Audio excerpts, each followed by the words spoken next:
పెద్దలకు బీసీజీ టీకా ఇస్తారట. 2025 నాటికి క్షయ నిర్మూలనే లక్ష్యం. క్షయ వ్యాధి అంటే టీబీ వ్యాధి. టీబీ వ్యాధికి ట్రీట్మెంట్ ఉన్నది, కానీ ఇది ముందుగా గుర్తించకపోవడం వల్ల పేద ప్రజలు చాలామంది టీబీ వ్యాధితో కూడా ప్రాణాలు కోల్పోతున్న వాళ్ళు చాలామంది ఉన్నారు. రాష్ట్రంలో 17 జిల్లాల్లో 60 లక్షల మందికి ఇచ్చేలా ఏర్పాట్లట. జూలై ఆఖరు లేదా ఆగస్టులో ప్రారంభం. ఎందుకు ఇప్పుడు కొత్తగా దీన్ని ఇవ్వాలని అనుకుంటున్నారు? క్షయ వ్యాధి అంటే టీబీ వ్యాధి నిర్మూలనే లక్ష్యంగా తొలిసారిగా 18 ఏళ్లు పైబడ్డ వారికి బీసీజీ టీకా కార్యక్రమానికి రాష్ట్ర వైద్య ఆరోగ్య శాఖ శ్రీకారం చుడుతోంది. మొదటి దశలో రాష్ట్రంలో ఎంపిక చేసిన 17 జిల్లాల్లో గుర్తించిన సుమారు 60 లక్షల మందికి 1 డోసు టీకా ఇచ్చేందుకు వీలుగా ఏర్పాట్లు చేస్తోంది.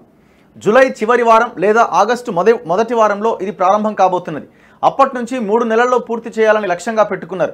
ఇప్పటి వరకు పిల్లలకు బీసీజీ వ్యాక్సిన్ ఇస్తుండగా 2025 నాటికి క్షయ నిర్మూలనే లక్ష్యంగా తొలిసారిగా 18 ఏళ్లు పైబడ్డ వారికి కూడా ఇవ్వబోతున్నారట.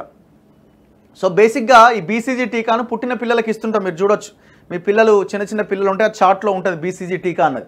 కానీ ఇప్పుడు 18 ఇయర్స్ ఎబోవ్ ఉన్న మనలాంటి వాళ్ళందరికీ ఇవ్వబోతున్నారట. జాతీయ క్షయ వ్యాధి నిర్మూలనలో భాగంగా కేంద్ర ఆరోగ్య కుటుంబ సంక్షేమ శాఖ దీన్ని నిర్దేశించింది. జాతీయ ఆరోగ్య మిషన్ ద్వారా ఇది అమలవుతోంది. ఇప్పటికే దేశంలో తొలి విడతగా 8 రాష్ట్రాల్లో ఈ వ్యాక్సినేషన్ మొదలైంది. తాజాగా మలి విడతలో తెలంగాణ సహా ఇతర రాష్ట్రాల్లో కూడా అమలు కాబోతున్నది. రాష్ట్రంలో టీబీ వ్యాధి నిర్మూలన విభాగం నోడల్ సంస్థగా దీన్ని నిర్వహిస్తోంది. టీబీ వచ్చే అవకాశం ఉందని గుర్తించిన వారికి మాత్రమే టీకా ఇస్తారట. ఓహో, ఫలానా వాళ్ళకి టీబీ వచ్చే అవకాశం ఉంది అని గుర్తించిన వాళ్ళకి మాత్రమే ఈ టీకా ఇస్తారట. ఎవరెవరికి ఇవ్వాలని గుర్తించేందుకు 6 కేటగిరీలు నిర్దేశించుకున్నారట. ఎవరెవరు? 60 ఏళ్ళు పైబడిన వారందరికీ ఇస్తారట. నెంబర్ 1 ఏంటంటే, ఇప్పుడు ఎవరైనా ఈ టీకా తీసుకోవడంలో తప్పులేదు.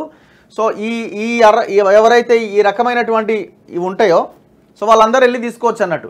60 ఏళ్ళు పైబడ్డ వారందరికీ టీకా ఇస్తారట. రెండోది, బిఎంఐ 18 కంటే తక్కువగా ఉన్న వాళ్ళకి ఈ టీకా ఇస్తారట. మద్యం తాగే వాళ్ళందరూ ఈ టీకా ఇస్తారట. ఇప్పుడు పొగ తాగుతున్న వారు, గతంలో పొగ తాగిన వారు, అంటే ఎప్పుడైనా మీరు సిగరెట్ బీడీ ఏదో తాగితే వాళ్ళకి ఇస్తారట. క్షయ వ్యాధిగ్రస్తులకు సన్నిహితంగా ఉన్న వాళ్ళకు కూడా ఇస్తారట. గత 5 సంవత్సరాలుగా క్షయ వ్యాధిగ్రస్తులు ఉన్న ఇంట్లోని ఇతర కుటుంబ సభ్యులకు కూడా ఈ టీకా ఇస్తారట. అంటే ఎవరైనా ఆ కుటుంబంలో టీబీతో బాధపడితే ఆ కుటుంబంలో ఎవరైతే కుటుంబ సభ్యులు ఉంటారో వాళ్ళందరూ ఆ టీకా తీసుకోవాలి, ఎందుకంటే వాళ్ళతో సన్నిహితంగా ఉన్నారు కాబట్టి.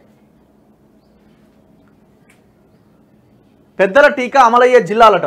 ఎవరెవరు ఏ జిల్లాలు? హైదరాబాద్, రంగారెడ్డి, వికారాబాద్, ఆదిలాబాద్, జగిత్యాల, జయశంకర్, భూపాలపల్లి, కామారెడ్డి, కరీంనగర్, మహబాద్, మెదక్, మేడ్చల్, మల్కాజ్గిరి, నాగర్ కర్నూల్, నిజామాబాద్, పెద్దపల్లి, రాజన్న సిరిసిల్ల, హన్మకొండ, యాదాద్రి, భువనగిరి ఈ జిల్లాల్లో సో ఈ విడతలో ఈ జిల్లాలందరికీ ఇస్తున్నారన్నమాట టీకాలు.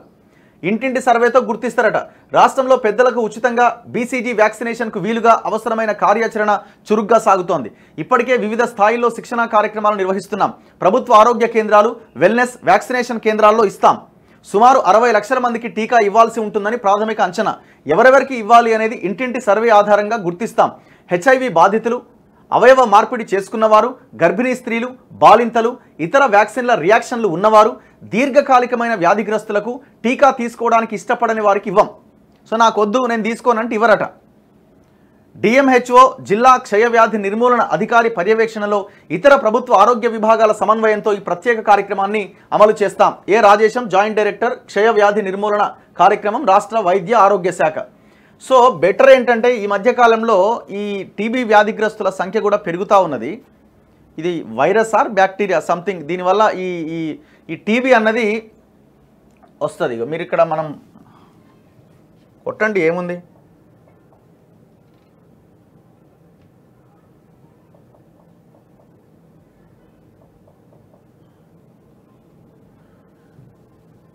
అయ్యో క్షయ వ్యాధి అంటారు దీన్ని మనం, అంతే కదా. వికీపీడియాలో కొడితే మనకి తెలుసు. ఇది ఊపిరితిత్తులకు రావచ్చు, లేదు కడుపులో ఉన్న వేరే వేరే భాగాలకు కూడా ఇది వస్తూ ఉంటుంది అన్నమాట. సో దీన్ని మనం గూగుల్కి వెళ్తే మనకు తెలుస్తుంది. ఇది ఒక అంటువ్యాధి. ఇది ఊపిరితిత్తులకు సంబంధించినదైనా చర్మము నుంచి మెదడు వరకు శరీరంలో ఏ భాగానికైనా ఈ వ్యాధి వచ్చే అవకాశం ఉన్నది. ఏ భాగానికైనా టీబీ రావచ్చు. భారతదేశంలో దీర్ఘకాలిక రోగాలలో ప్రధానమైంది క్షయ వ్యాధి. మైకోబ్యాక్టీరియా లేదా మైకోబ్యాక్టీరియం ట్యూబర్క్యులోసిస్ అనే సూక్ష్మ క్రిమి వల్ల ఈ వ్యాధి వస్తుంది. ఈ టీబీ అనేది ఆ బ్యాక్టీరియా వల్ల వస్తుంది. క్షయ వ్యాధి సోకని శరీర అవయవాలు క్లోమము, థైరాయిడ్ గ్రంథి, జుట్టు అట. అంటే ఈ 3 అవయవాలు తప్ప మిగతా అన్ని పార్ట్లకి ఇది వచ్చే అవకాశం ఉంటుంది. మిగిలిన అవయవాలన్నింటికి క్షయ వ్యాధి కలిగే అవకాశం ఉన్నది. ఈ వ్యాధి ప్రధానంగా శ్వాసకోశాన్ని దెబ్బతీస్తుందట.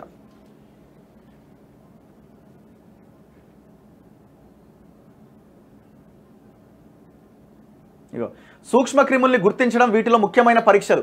కొద్ది నెలల తేడాలో అకస్మాత్తుగా బరువు తగ్గిపోవడం, రాత్రిపూట స్వల్ప స్థాయిలో జ్వరం రావడం, జ్వరం వచ్చినప్పుడు బాగా చెమట పట్టడం, నెలల తరబడి తగ్గని దగ్గు వంటివి ముఖ్యమైన ఈ రోగ లక్షణాలు.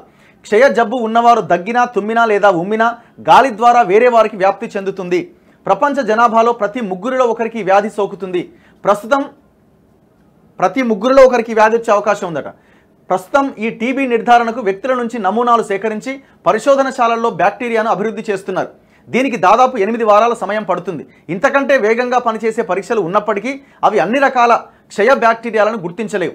క్షయవ్యాధి నిర్ధారణకు ఇకపై వారాల కొద్దీ వేచి ఉండాల్సిన అవసరం లేదు. కేవలం ఒకే ఒక గంటలో ఆ వ్యాధి తాలూకు బ్యాక్టీరియా గుర్తించేందుకు DNA ఆధారిత పద్ధతిని అభివృద్ధి చేసినట్లు బ్రిటన్ శాస్త్రవేత్తలు ప్రకటించినట. సో ఇట్లా ఎందుకు మనం అంటే ఇది ప్రజల యొక్క ఆరోగ్యానికి సంబంధించిన విషయం కాబట్టి కేంద్రము అందరికీ వ్యాక్సినేషన్ ఇవ్వాలి అన్న ఒక ఆలోచన చేస్తున్నది కాబట్టి అబోవ్ 18 ఇయర్స్ ఉన్న వాళ్ళకి సో తీసుకోవడం అనేది చాలా బెటర్, ఉత్తమమైనది. అందుకే ఇది అసలేంటి టీబీ అనేది నేను వికీపీడియాలో ఎక్స్ప్లెయిన్ చేసే ప్రయత్నం చేస్తా ఉన్నాను. దయచేసి గుర్తించండి. మీ బెటర్ ఏంటంటే ఇంకొక ప్రధానమైన అంశం ఏంటంటే మీ ఫ్యామిలీలో ఎవరికైనా టీబీ వచ్చిన్నది అనుకోండి గతంలో, మిగతా వాళ్ళు ఆ వ్యాక్సినేషన్ తీసుకునే ప్రయత్నం చేయండి.